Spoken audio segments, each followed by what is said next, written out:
જય શ્રી કૃષ્ણ. સર્વ વૈષ્ણવોને મારા ભગવત સ્મરણ. અજ્ઞાનતિમિરાન્ધસ્ય જ્ઞાનાંજન શલાકયા ચક્ષુરુન્મીલિतं येन તસ્મૈ શ્રી ગુરવે નમઃ. શ્રી વલ્લભાધીશ કી જય. શ્રી ગુસાઈજી પરમ દયાલ કી જય. સરસ પાવનભાઈ સર્વપ્રથમ વૈષ્ણવ છે જે અત્યારે લાઈવ વલ્લભાખ્યાનમાં ઉપસ્થિત થઈ ચૂક્યા. ખૂબ સરસ પરમ ભગવદીય અમારે કૃષ્ણાબેન છે, પહોંચી ગયા. એમનું સ્વાગત છે. જય શ્રી કૃષ્ણ. ભૂમિબેન જય શ્રી કૃષ્ણ. રંજનબેન જય શ્રી કૃષ્ણ. સ્વાગત છે. વલ્લભભાઈ જય શ્રી કૃષ્ણ. સ્વાગત છે. જ્યાર વડાલિયા જય શ્રી કૃષ્ણ. આપનું પણ હાર્દિક સ્વાગત છે લાઈવ વલ્લભ આખ્યાનમાં. તો વલ્લભ આખ્યાન અને આપણે વલ્લભ આખ્યાનમાં અત્યારે 7મું વલ્લભ આખ્યાન છે જોઈ રહ્યા છીએ. અને કાલે એમની ચોથી કડી ગોપાળદાસજી છે એ કહી રહ્યા છે. તેમાં શું આપણને જાણવા મળ્યું? ઘણું બધું જાણ્યા વૈષ્ણવો. અને છેલ્લે એટલું કહ્યું ચોથી કડીની અંદર કે શ્રી મહાપ્રભુજીની વાણી છે એ વેદવાણી. તો વેદવાણી છે તો શ્રી મહાપ્રભુજીની વેદવાણી કેવી રીતે કહેવાય તે હવે 5મી ટૂંકમાં છે એ બતાવે છે. તો જાણીએ કે ગોપાળદાસજી 5મી કડીમાં શું કહે છે. નેભાભાઈ જય શ્રી કૃષ્ણ. હેમાબેન જય શ્રી કૃષ્ણ. સ્વાગત છે આપનું.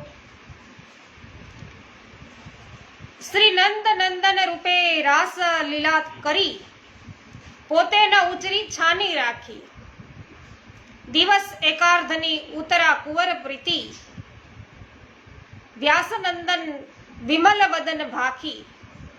તો આ 5મી ટૂંકમાં ગોપાળદાસજી કહે છે કે પ્રભુ આપ એ જ છો કે જેણે વ્રજમાં રાસલીલા કરી હતી. વૃંદાવનમાં શરદની રાત્રિમાં રાસલીલા જેમણે કરી હતી એ કૃષ્ણ સ્વરૂપે આપ પ્રગટ્યા છો. એ લીલા પણ કેવી છે અને પ્રભુના ગ્રંથો પણ કેવા છે. નંદ નંદન રૂપે રાસલીલા કરી પોતે ન ઉચરી છાની રાખી. જ્યારે શરદની રાતે 6 મહિનાની રાત્રિ કરીને રાસલીલા કરી એ લીલા આપે બહુ ગુપ્ત રાખી. તો પ્રકટ થવા ન દીધી. બાલે 6 મહિનાની કીધી એક રાતડી તો એ પ્રગટ થવા ન દીધી. એ લીલા કરનાર શ્રી ગુસાઈજી પ્રભુચરણ આપ જ છો. મંજુલાબેન, જયાબેન, માહીબેન, મહેશભાઈ સર્વનું સ્વાગત છે.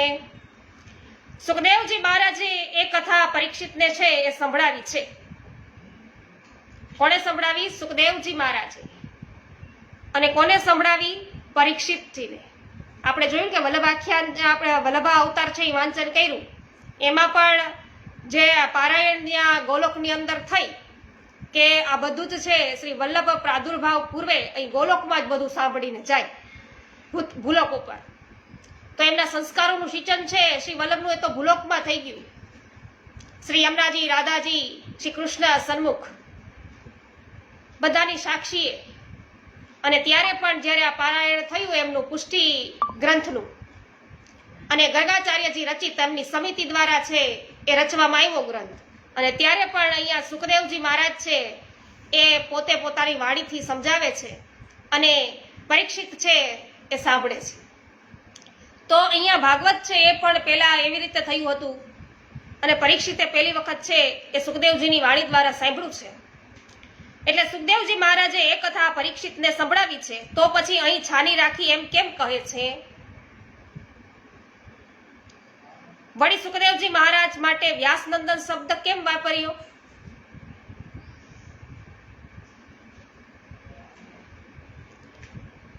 તો બંનેનો ભગવત સંબંધ છે એ બતાવવો છે. તે માટે ઉત્તરા કે જેના ગર્ભમાં સ્વયં ભગવાને પ્રવેશ કર્યો હતો, માટે ભગવાન સાથે એનો સંબંધ હતો, તેથી પરીક્ષિત ન કહેતા ઉત્તરા કુંવર શબ્દ છે એ કહ્યું. વાહ ભાઈ વાહ. અને બીજું કહ્યું કે વ્યાસનંદન, તો વ્યાસજીના પુત્ર, અને વ્યાસજી એટલે પ્રભુના આજ્ઞા અવતાર, તેથી સુખદેવજી ન કહેતા વ્યાસનંદન કહ્યા અને બંનેના ભગવત સંબંધ બતાવવા માટે બંનેના નામ છે સંકેતમાં કહ્યા. ગીતાબેન સ્વાગત છે. અને સુખદેવજી મહારાજે પરીક્ષિતને જે કથા કહી તે કથા પણ રાસની હતી.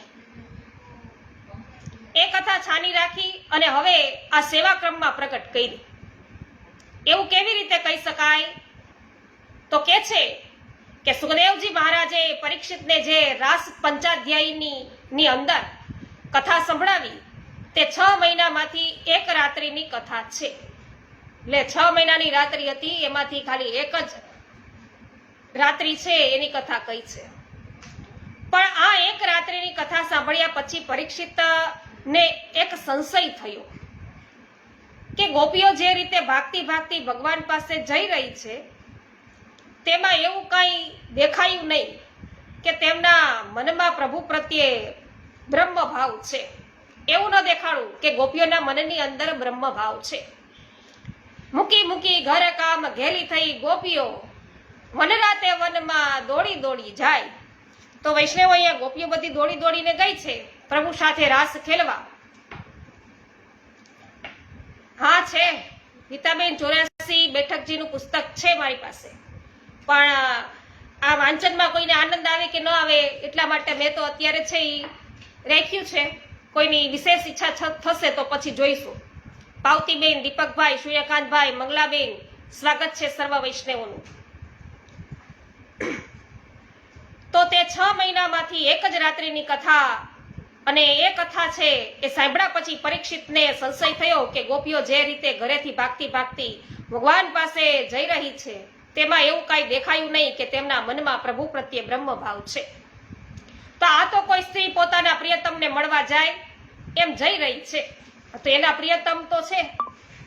જ્યાં પ્રભુની લીલામાં પરીક્ષિતને સંશય થયો કે સુખદેવજીએ બાકીની બધી રહસ્ય લીલાઓ છે ત્યાં જ અટકાવી દીધી. જરા કઈ સંશય કરો ને પ્રભુની લીલામાં એટલે પૂરું થઈ ગયું. પ્રભુ કે હવે તમારું કામ નથી આમાં, મારી લીલાઓ તમારે હજી નિહાળવામાં બહુ વાર છે. તો બાકી તો રાસલીલાની અંદર છે, હોળી લીલા પણ છે, દાન લીલા છે અને માન લીલા પણ છે. રાસલીલા જ્યારે સુખદેવજી પ્રારંભ કરે છે ત્યારે હોળી લીલાથી પ્રારંભ કરે છે, અને રાસ પંચાધ્યાયીનો પ્રારંભ છે હોળી લીલાથી થાય છે એવું શ્રી મહાપ્રભુજી કહે છે. એમાં વર્ણન છે કે રાસના સમયે જ્યારે ચંદ્રમા ઉગ્યો ત્યારે અરુણેન સતમયી, ચંદ્રમાની પત્ની એટલે પ્રાચી દિશામાં એવી રીતે પ્રગટ થયો કે આસપાસ લાલીમા દેખાતી હતી. અને લાલીમાનો મતલબ એ કે જાણે પ્રભુને જોઈ અને ચંદ્રમા છે એના મનમાં પણ રસ છે એ રંગ જાગ્યો છે, રસ રંગ છે એના મનમાં જાગ્યો, અને પોતાના હાથમાં લાલ રંગનું અનુરાગરૂપ કુમકુમ છે એ લઈ અને પોતાની પત્ની એવી પ્રાચી દિશાનું મુખ રંગતા રંગતા પ્રગટ્યો હોય એવી રીતે રાસમાં ચંદ્રમા છે એ પ્રગટ્યો છે. શરદ પૂનમની રાતને ચંદ્ર ઉગ્યો છે, આકાશ આબમાં ઉગ્યો છે. તો આનો અર્થ શ્રી મહાપ્રભુજી કરે છે કે ચંદ્રમાને જોઈ અને શ્રી ઠાકોરજીને બહુ ક્ષોભ થયો. કેમ? પ્રભુનું પ્રાગટ્ય ચંદ્રવંશમાં થયું છે. શ્રી રામજી છે એનું આપણે જોયું કે રઘુકુલની અંદર એ લોકો સૂર્યવંશમાં છે, અને અહીંયા શ્રી કૃષ્ણનું ચંદ્ર છે એ પ્રાગટ્ય ચંદ્રવંશમાં થયું છે. હવે પ્રભુ ગોપીઓ સાથે રાસ કરવાના છે, તો એ સમયે ઘરના વડીલો હોય તો સંકોચ ના થાય. ચંદ્રમાના વંશમાં પ્રભુ પ્રગટ્યા છે, એ ચંદ્રમા સામે છે, એને જોઈને પ્રભુને સંકોચ થાય. હવે ચંદ્રમા વિચારે છે કે રાસલીલાના પ્રારંભમાં ન થાય માટે હું નિમિત્ત બનીશ. રેખાબેન, ગીતાબેન, કરશનભાઈ, જયંતિભાઈ, મધુબેન, જ્યોત્સનાબેન, એમઆર ખાનપરા, સર્વનું સ્વાગત છે. શું કે છે કે રાસલીલા પ્રારંભ ન થાય ને એના માટે હું નિમિત્ત બની જાઉં ચંદ્રમા કે તો પછી મને અપરાધ લાગશે. તો હું શું કરું?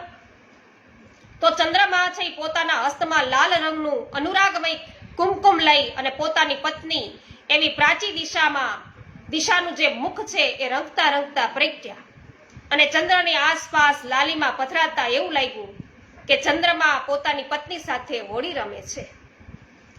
આમ કરીને પ્રભુને સંદેશો આપ્યો કે જ્યારે મોટા કોઈ કામ કરતા હોય ત્યારે નાનાએ કોઈ સંકોચ રાખવો નહીં. અને પછી પ્રભુએ રાસલીલા કરી. આમ હોળી લીલા, દાન લીલા, માન લીલા, બધી લીલાઓ રાસના અંગ છે. પણ સુખદેવજીએ જોયું કે પરીક્ષિતને સંશય થયો છે, માટે આપે બધી લીલાઓ છે છુપાવી દીધી, અપ્રકટ રાખી. જે લીલાઓ અપ્રકટ રહી, કહેવાની રહી ગઈ, શ્રી ગુસાઈજી પ્રભુ ચરણે એ અપ્રકટ લીલાઓનું દાન પોતાના અષ્ટ સખાઓના હૃદયમાં કર્યું. નહીં તો પરીક્ષિતને કરવાનું હતું, પણ પરીક્ષિત રાજાને તો સંશય થઈ ગયો એટલે ત્યાં પ્રગટ ન થઈ, અપ્રકટ કરી. અને ગુસાઈજીએ પોતે હવે અષ્ટ સખા છે એના હૃદયની અંદર પ્રગટ કરી. વિલાસબેન, પરેશભાઈ, સ્વાગત છે આપનું.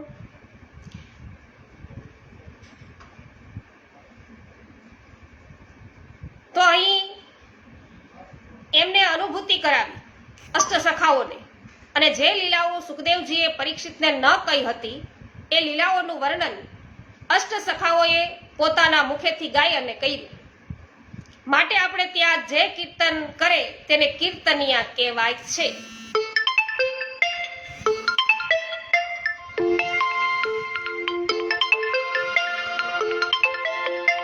તો એને કીર્તનિયા કહેવાય છે.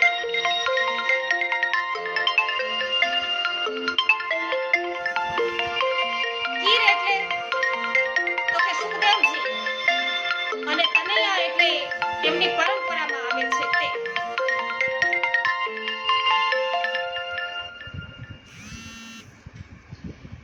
કીર એટલે સુખદેવજી અને તૈનયા એટલે એમની પરંપરામાં આવે છે તે.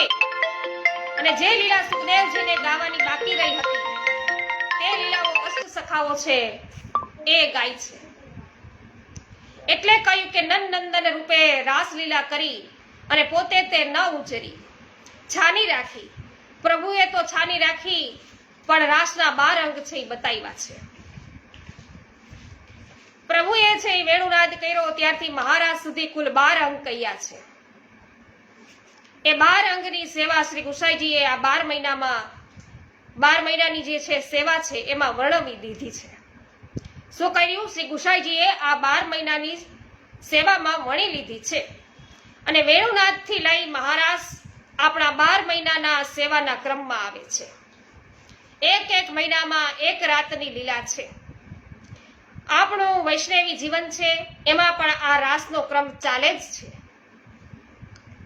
જ્યારે ગોપીઓ વેણુનાદ સાંભળી, ગોપીઓ છે એ વેણુનાદ સાંભળી અને ભગવાન પાસે આવી, એમ જીવને જ્યારે કોઈ કહે કે બ્રહ્મ સંબંધ લઈ લો તો સારું, અને એ જીવ બ્રહ્મ સંબંધ લઈ લે તો સાંભળીને સન્મુખ થયા કહેવાય.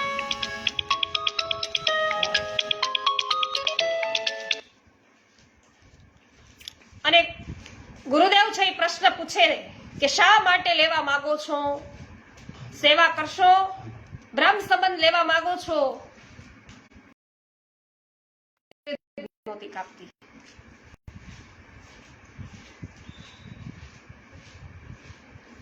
સાંભળીને ભગવાન પાસે આ ગોપીઓ બધી આવી છે. એવી રીતે કોઈ આપણને કે તમે બ્રહ્મ સંબંધ લ્યો તો સારું, અને જીવ બ્રહ્મ સંબંધ લે તો સાંભળીને સન્મુખ થયા કહેવાય. અને ગુરુદેવ છે પ્રશ્ન પૂછે કે શા માટે તમે લેવા માંગો છો? સેવા કરશો? જ્યારે ગોપીઓ પ્રભુ પાસે આવી ત્યારે કહ્યું કે પાછા જાઓ. શા માટે આવ્યા છો? આ જે સંવાદ થયો ને તેમાં કહ્યું કે અમે વધુ જોડીને આપની પાસે આવ્યા છીએ, પાછા કેમ જઈએ? લોક છે એની લાજ પણ છોડી દીધી, લોકલાજ પણ છોડી દીધી અને બધું ઘરનો ત્યાગ કરીને અમે તમારી પાસે આવ્યા છીએ, હવે અમે પાછા કેમ જઈએ એમ કહ્યું. જીતા શાહ, જાગૃતિબેન, કૌશલભાઈ, મનીષાબેન ગધેથરિયા, અનિલાબેન, પ્રભુદાસભાઈ, સ્વાગત છે આપનું. ત્યારે ઠાકોરજી છે એમને આવું કહ્યું. ઠાકોરજી છે એ મળ્યા, સંબંધ થયો, ઠાકોરજી ઘરે પધાર્યા, સંયોગ અને વિપ્રયોગાત્મક સેવા આપણી છે એ ચાલી રહી છે વૈષ્ણવ. તો ગોપાળદાસજીએ આપણા પ્રિયતમ સુધી પહોંચવા માટે વલ્લભ આખ્યાન નામની સીડી આપી છે. શું ગોપાળદાસજીએ આપણા પ્રિયતમ સુધી પહોંચવા માટે વલ્લભ આખ્યાન નામની આ સીડી છે એ આપી છે. એક એક પગથિયું ચડતા જઈએ તો એ સીડીમાં 9 પગથિયા છે. જીવે ગોપાળદાસજીને પૂછ્યું કે અમારું સામર્થ્ય નથી કે આ 9 પગથિયા ચડી શકીએ, તો અમે પ્રિયતમ પાસે પહોંચીશું કઈ રીતે? ગોપાળદાસજી કહે છે કે આ સીડીની વિશેષતા એ છે કે તમે જ્યાં તમે બીજે પગથિયે પગ મૂકશો એટલે સ્વયં શ્રી વલ્લભ અને શ્રી વિઠ્ઠલ લેવા માટે પધારશે. જો આપણને બીજે પગથિયે પગ મૂકતા જ આજે લેવા માટે કોણ આવ્યું? શ્રી હરિરાયજી મહાપ્રભુજી. જ્યારે આ કાર્યક્રમ નિશ્ચિત થયો ત્યારે ખ્યાલ ન હતો. વલ્લભ આખ્યાનની આપણે શરૂઆત કરી ત્યારે આપણને ખબર નહોતી કે શ્રી હરિરાયજીનો ઉત્સવ પણ આવે છે. ગઈકાલ વાત નીકળી ત્યારે સ્મરણ આવ્યું, જાણે હરિરાયજી જેમને સાક્ષાત શ્રી ગુસાઈજીનું સ્વરૂપ પણ કહી શકાય તેઓ પ્રભુચરણ છે, જે ચર્વિત તાંબુલ શ્રી ગુસાઈજીએ શ્રી કળિયાણરાજીના મુખમાં પધરાવ્યું. તો કાલે મને કોઈ યુટ્યુબ ઉપર છે આ પ્રશ્ન પૂછ્યો હતો કે ગુસાઈજીએ કોને કોને ચર્વિત તાંબુલ આપ્યા છે, તેમાં આપણે એક ગોપાળદાસજીનું નામ છે એ કહ્યું છે. તો અહીંયા કે છે કે જે ચર્વિત તાંબુલ શ્રી ગુસાઈજીએ શ્રી કલ્યાણરાયજીના મુખમાં છે એ પધરાવ્યું, તો કોને પણ આપ્યું હતું? બીજું કલ્યાણરાયજીને પણ. અને એ જ સ્વરૂપે સ્વયં પોતાનો રસ, પોતાની કૃપા અને પોતાનો સ્વરૂપ એનું દાન એ કલ્યાણરાયજીએ કર્યું અને હરિરાયજી મહાપ્રભુજી સ્વરૂપે આપણે ત્યાં પધાર્યા અને જેમણે શિક્ષા સાગર કહેવાય છે. એકવાર મોટેથી એમનો જયઘોષ કરીશું વૈષ્ણવો આપણે બધાય. બોલો શ્રી હરિરાય મહાપ્રભુજી કી જય. તો મહાનુભાવો કહે છે કે શ્રી પુષ્ટિ માર્ગને જાણવો હોય તો શ્રી મહાપ્રભુજી શ્રી ગુસાઈજીના ગ્રંથો વાંચવા. એટલા માટે આપણે 84-252 ભગવતીઓની વાર્તા એમના, કારણ કે એ એમના સેવકો છે અને પ્રભુએ આપણો માર્ગ છે એના હૃદયની અંદર છે એ સ્ફુરિત કર્યો છે. 252 ભગવદીઓ છે શ્રી ગુસાઈજીના શરણે આવ્યા અને 16 ગ્રંથ મહાપ્રભુજી રચિત ગ્રંથ. તો વૈષ્ણવો મહાનુભાવો કહે છે કે પુષ્ટિ માર્ગને જાણવો હોય તો શ્રી મહાપ્રભુજી શ્રી ગુસાઈજીના ગ્રંથો વાંચવા, પણ જો પુષ્ટિ માર્ગને માણવો હોય તો શ્રી હરિરાયજીના ગ્રંથો વાંચવા.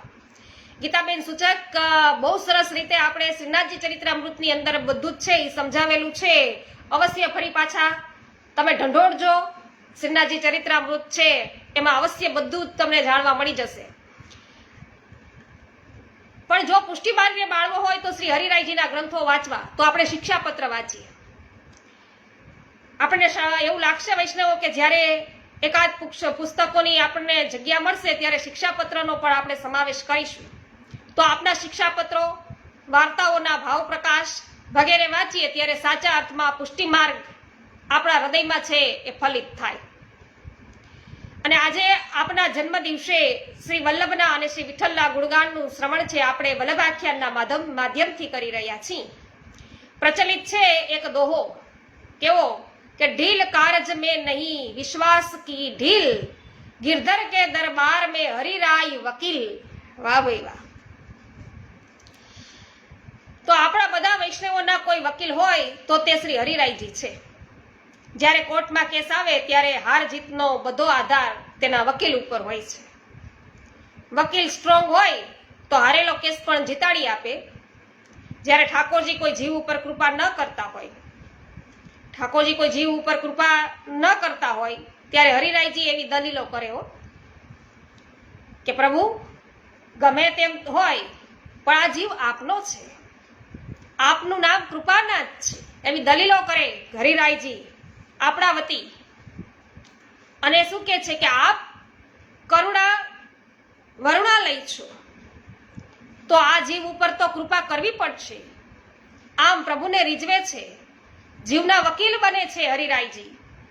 હવે છઠ્ઠી કડીમાં જોઈએ ગોપાળદાસજી શું કે બ્રહ્માદિ મહામુનિ અતિ જ્ઞાન પારંગત, જે જ્ઞાનની અંદર જે પારંગત છે એની વાત, તે મધુ સુધીની કહીએ માખી.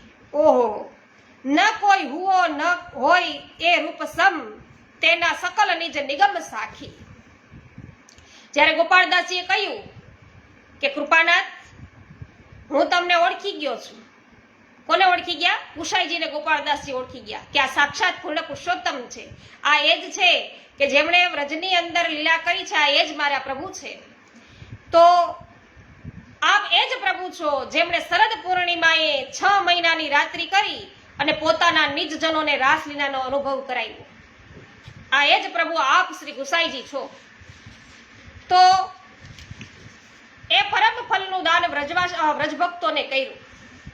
આ વાત કરી ત્યારે કોઈએ પૂછ્યું કે આ જગતમાં બીજો પણ મોટા મોટા જ્ઞાનીઓ છે, બીજા પણ એવા મોટા મોટા જ્ઞાનીઓ છે, વિદ્વાનો છે, જેમણે પ્રભુ છે એના સાક્ષાત્કારો કરેલા છે, તો પછી શ્રી ગુસાઈજીની વિશેષતા શું છે એવી?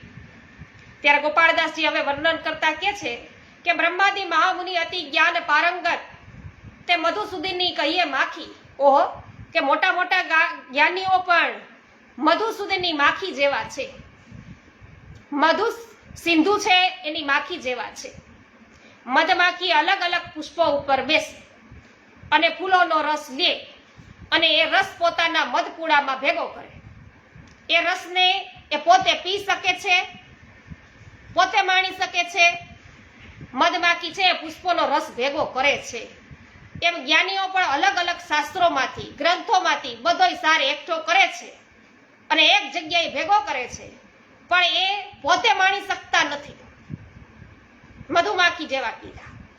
જ્યારે આપણે પોતે જ બ્રહ્મ બની જઈએ પછી બ્રહ્મનો અનુભવ કેવી રીતે કરીએ?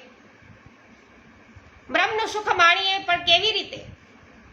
મિશ્રી પોતે શું પોતાનો સ્વાદ લઈ શકે? જાણી શકે કે હું કેટલી મધુર છું? એ સ્વાદ માણવો હોય તો એના માટે કોઈ બીજો હોવો જોઈએ. જે જલની અંદર તરતી માછલી જલમાં રહેવા છતાં જલ પી શકતી નથી. જલ પીવું હોય તો જલથી થોડુંક દૂર ઉપર આવવું પડે તો એ જલ પી શકે. એ જ રીતે મોટા મોટા જ્ઞાનીઓ વેદ વગેરે શાસ્ત્રોના સાર ભેગો કરી જાણે સાર બધો, પણ અમૃતનો સાગર છે એને બનાવ્યો. એ બનાવી તેના કિનારા ઉપર રહ્યા, પણ એમાં ડૂબકી મારી ના શક્યા.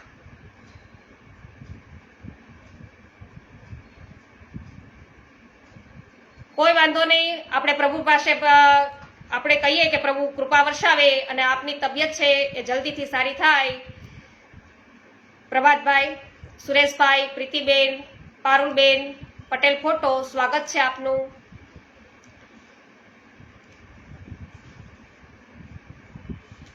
શ્રી ગુસાઈજીએ હાથ પકડી અને વૈષ્ણવોને એ રસસાગરમાં ડૂબકી છે મરાવી છે.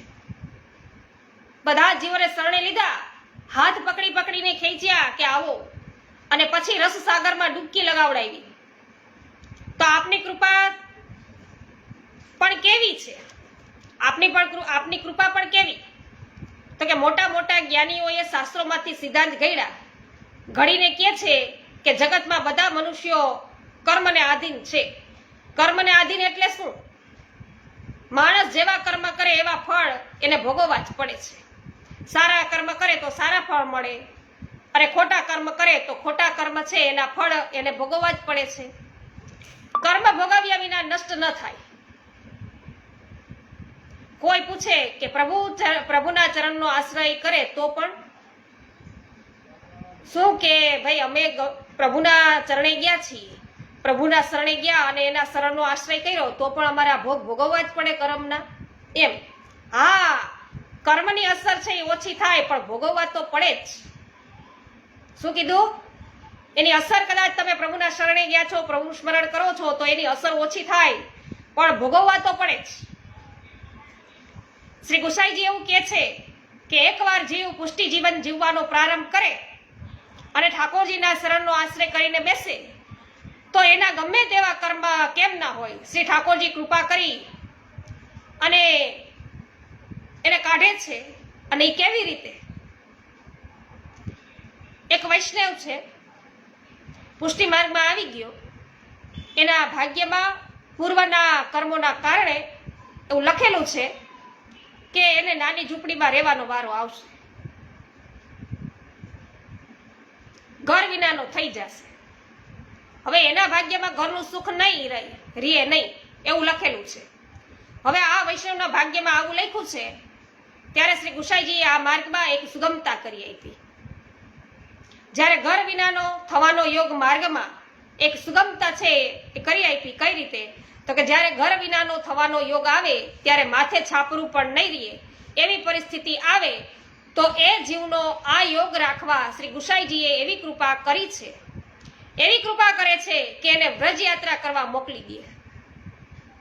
ઘર વિનાના હોય તો કાંઈ હાલો વ્રજમાં, તો ત્યાં વ્રજ છે. આમાં હમણાં જ લખ્યું, પેલા વેલા જ મને આમાં કડી આવી ગઈ છે કે હાલો રે હાલો અમે વ્રજમાં જવાના, અમે શ્રીજીને મળવાના. તો વ્રજ યાત્રા કરવા જાય ત્યારે પાલની વ્રજ યાત્રા પાલની અંદર રહે અને પાલમાં પાણી ભરાય, કીચડમાં ફસાય. આ બધું શું છે? ઘણીવાર એવો પવન આવે કે બધા પાલ ઉડી જાય. આવું જ થયું હતું વૈષ્ણવ અમારે. જતીપુરાની અંદર ગયા અને સતત મુશળધાર વરસાદ છે. અમારે 3 દિવસ રોકાવાનું હતું અને 5-6 દિવસ અમારે રોકાવું પડ્યું, કારણ કે વર્ષા એટલી થઈ મુશળધાર. પાલની અંદર એ બધું ભીનું ભીનું જ, ખૂબ વરસાદ અને પવન એટલો ફૂંકાણો કે આ પાલ તો અહીંયા કીધું કે બધા પાલે ઉડી જાય. એટલો વરસાદ આવે કે બધે જળ ભરાઈ જાય. આ બધું શું છે? જીવનમાં જે કર્મના લેખ લખાયા હતા તે ભોગવ્યા વિના નષ્ટ થવાના ન હતા. પણ પુષ્ટિ માર્ગમાં આવ્યા શ્રી ગુસાઈજી એવી વ્યવસ્થા કરી, એવી પ્રણાલિકા છે એ ચાલુ કરી કે કર્મનું ફળ ભોગવવાનું આવે ત્યારે એને યાત્રા કરવા મોકલી દે, એટલે વિશેષ ફળ પ્રાપ્ત થઈ જાય. બોલો તમે જોજો, આપણા વૈષ્ણવો જ્યારે પણ યાત્રા કરીને આવે ને ત્યારે બહુ હેરાન થઈને આવે. ભલે ને યાત્રાના આયોજકોએ બધી વ્યવસ્થા કરી હોય, બધા પ્રકારની સગવડતા કરી હોય, પણ કેટલી અવ્યવસ્થા થઈ જાય. આ બધું શું બતાવે છે? વૈષ્ણવો આના જેવી ફેસિલિટી ઘર જેવી ન હોય છતાં પણ ત્યાં વ્રજમાં છે ને ગયા પછી માણસ ભૂલી જાય છે કે આપણે યાત્રા કરવા આવ્યા છે. અહીંયા ફેસિલિટી ન મળે. પાણી સતત આપણને નિયમ લેવડાવે છે એમના કાંઠે કે ભાઈ આપણે સાબુ શેમ્પુ વગેરેના ઉપયોગ નહીં કરીએ, કારણ કે ત્યાં પાણીની વ્યવસ્થા કરવી કેમ? હવે તો ટેન્કરો મંગાવે છે. અમે ગયા ત્યાં ટેન્કરો, હજી કદાચ વિશેષ કદાચ થઈ ગઈ હોય. અને પેલાના વખતની અંદર તો બધા લોકો જતા તે જ્યાં પાણીનો કૂવો હોય કે જ્યાં તળાવ હોય કે જે કાંઈ હોય ત્યાં એ લોકો જાતે ભરવા જતા, ઉપયોગમાં જે પાણી લેવાનું આવે એના માટે. પણ હવે આ ટેન્કરો આવે તો બધા બેફામ પાણી વાપરે. ત્યાં પાણી અને વાણી વાપરવામાં તો ખૂબ છે ધ્યાન રાખવું પડે, છતાંય પણ આ બધા ત્યાં મંડે સાબુ દેવા. પછી પાણીનું શું કરવું? એને કાઢવા માટે તો અહીંયા પહેલા જ કીધું છે કે જે કંઈ આપણે વસ્ત્રો લઈ ગયા હોય પાણીની અંદર સ્વચ્છ કરી અને એમને જબોડીને મૂકી દેવાના છે, પણ નથી જ આપણે સમજતા. તો આ અવ્યવસ્થા કંઈક તો આપણે જાતે ઊભી કરી દઈએ. તો બધા પ્રકારની સગવડ કરી હોય પણ કેટલી અવ્યવસ્થા થઈ જાય. આ બધું શું બતાવે છે?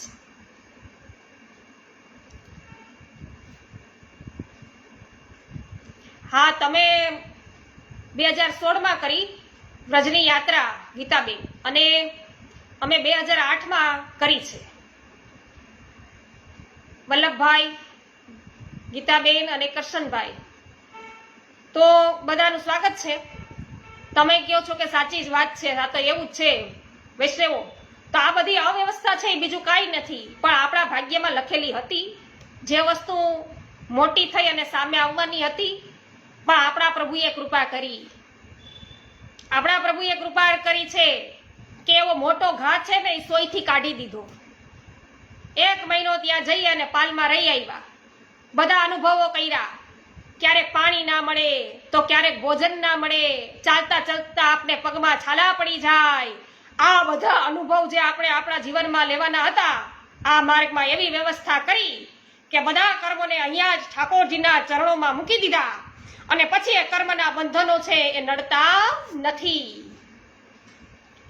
આપણામાં લખ્યું હોય કદાચ આ ખાબકવાના છે, પડવાના છે, તો પ્રભુ એની વ્રજ યાત્રામાં કેટલાય એ મધુવનથી હાયલા અને કુમુદવન જવા માટે નીકળ્યા અને વરસાદ કે મારું કામ ધીમો ધીમો આવે ને ન્યાની માટી એટલી ચીકણી, જેવો પગ મૂકો એવો ખૂચી જાય, જેવો પગ મૂકો એવો ખૂચી જાય ને કાં તો લપસી જ જાઓ.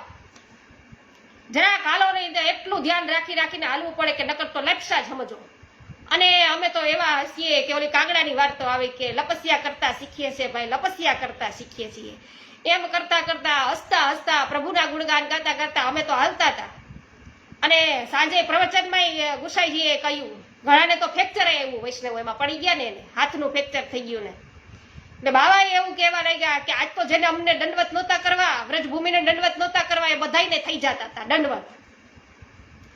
તો એવી લીલા પ્રભુએ કરી.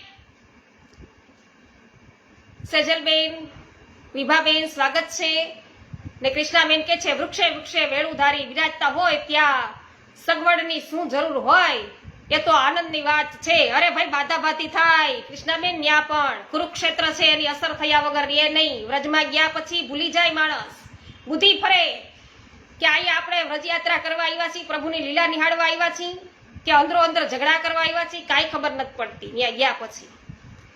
તો આગળ એવું કહ્યું છે કે બ્રહ્માદિ મહામુનિ અતિ જ્ઞાન પારંગત, તે મધુ સિંધુની કહીએ માખી. અતિ જ્ઞાની મુનિઓ કેવા છે? અમૃત સાગરની માખી જેવા છે. જે અમૃત સાગર ઉપર ફરે તો છે, જે અમૃત સાગરની ઉપર ફરે તો છે, ભમે તો છે, પણ રસને માણી શકતા નથી. અને શ્રી ગુસાઈજી પ્રભુચરણ કેવા છે? ન કોઈ હુવા ન હોય એ રૂપ સમ, તેના સકલ નિજ નિગમ સાખી.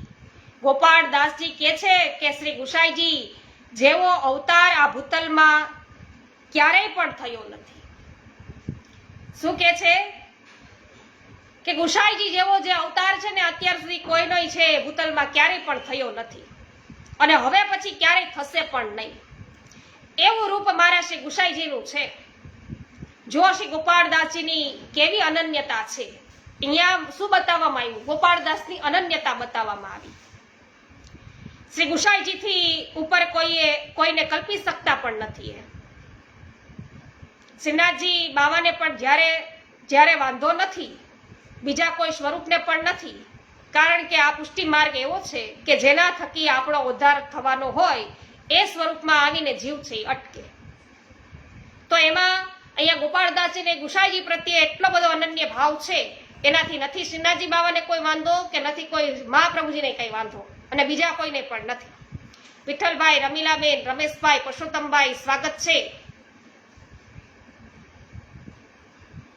ખૂબ સરસ કૃષ્ણાબેન. લગભગ મેં વિડીયો મૂક્યો છે એમાં તમે લખ્યું છે કે આમાં હું હતી.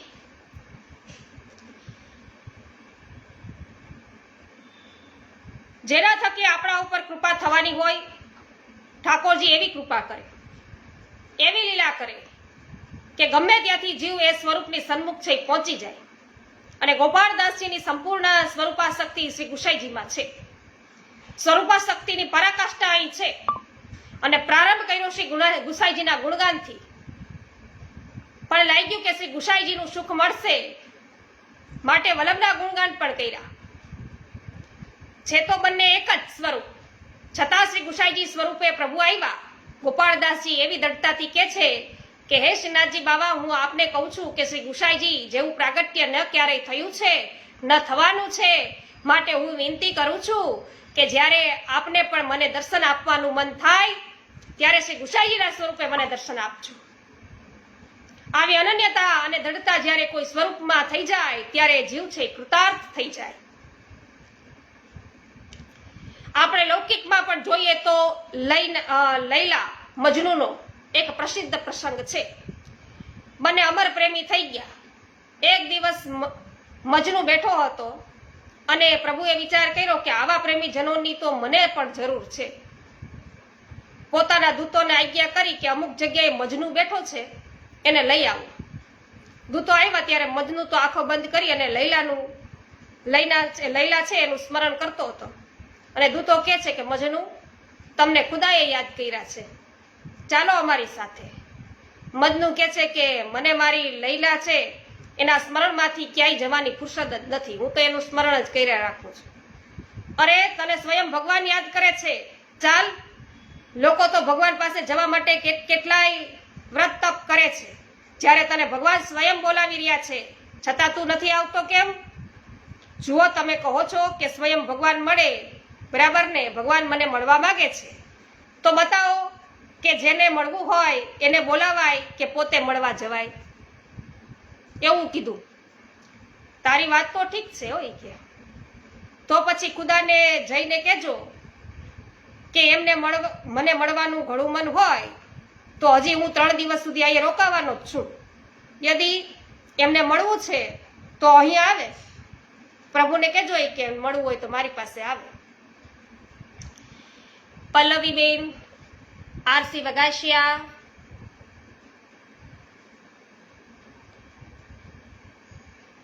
રમીલાબેન, સરસ. રમીલાબેન આવી પહોંચ્યા છે આજે. રમેશભાઈ, પરસોત્તમભાઈ, સર્વનું સ્વાગત છે.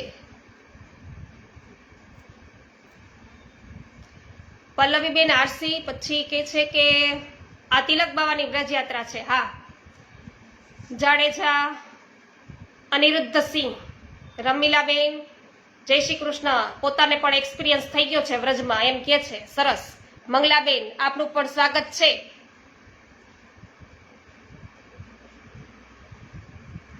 બેન, એ ભૂમિ ઝઘડો તો થાય જ. તમને એમ થાય કે મારે કોઈને નથી કઈ કેવું તોય બોલાઈ જાય. એ ન્યા આપણી પરીક્ષા છે, વૈષ્ણવતાની ન્યા પરીક્ષા છે વ્રજની અંદર. કે તમે સાચા વૈષ્ણવ હોય તો અહીંયા વ્રજમાં આવ્યા છો, આ ભૂમિમાં આવ્યા છો તમે, તો તમે સાબિત કરી બતાવો. અને ન્યા ખબર પડી જાય કે કોણ સાચા વૈષ્ણવ છે. ન્યા જાઓ ને બધા યુથમાં મળો એટલે. તો અહીંયા શું કે છે કે મને ભગવાનને મળવાની ફુરસદ નથી, અને જો ભગવાનને મળવું હોય તો એ મારી પાસે આવે એમ તમે જઈને કહેજો ભગવાનને. તો તમને જો મળવું હોય એમને તો ખુદા બનીને નહીં પણ લૈલા બનીને આવજો, તો મજનુ તમારી સાથે વાત કરશે. આવી દૃઢતા જ્યારે પોતાના પ્રિયની અંદર હોય તો એ પ્રેમ ન રહેતા બંદગી બની જાય. અને ગોપાળદાસજીને પણ શ્રી ગુસાઈજીના સ્વરૂપમાં એવી અનન્યતા છે કે તેઓ શ્રી ગુસાઈજીના સ્વરૂપ સિવાય બીજા કોઈની કલ્પના પણ કરી શકતા નથી. અને ન કોઈ હોય, ન કોઈ હુઓ ન હોય એ રૂપસમ, તેના સકલ નિજ નિગમ સાખી. વેદ શાસ્ત્રો પણ પ્રમાણ આપે છે કે શ્રી ગુસાઈજી જેવું સ્વરૂપ કોઈનું નથી અને ક્યારેય થશે પણ નહીં.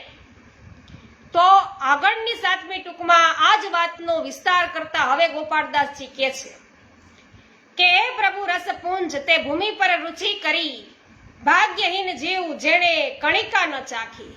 ના ચાખે ભાગ્યમાં હોય ચાખે, તેને દેવ ઉપર રહ્યા ધિકાર બોલે, મંદમતી કહી એને નિંદા છે ઈ દાખી. તો વૈષ્ણવો ખૂબ સુંદર રીતે સમજીશું આ સાખીને આવતીકાલે. આજે તો સૌને જય શ્રી કૃષ્ણ. બોલો શ્રી વલ્લભાધીશ કી જય.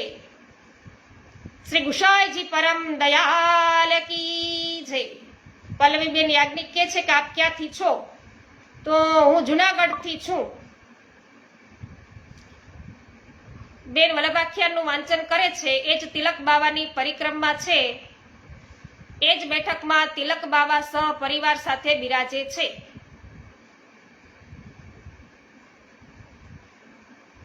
ખૂબ સરસ. હજી મને સ્પષ્ટતા નથી થઈ, વાંચ્યું તો ખરા પણ સ્પષ્ટતા નથી થઈ. મને બરાબર સમજાવજો કૃષ્ણાબેન. જાડેજા અનુરુદ્ધસિંહ શું કે છે કે સર્વોત્તમ હવેલી ને અંબાજી કડવા પ્લોટ રાજકોટ એટલે કે સ્વામિનારાયણ ચોક, બરાબર ને, ગોપીનાથજી બાવા બિરાજે, પરાગ બાવા બિરાજે, ખૂબ સરસ. અને ત્યાં છે અમારે પરમ ભગવદીય અમારા સંબંધી સ્નેહી દેપાણી કરી અને નીતિનભાઈ દેપાણી, જે હંમેશા બાવા સાથે હોય છે. લતાબેન, જય શ્રી કૃષ્ણ, સ્વાગત છે.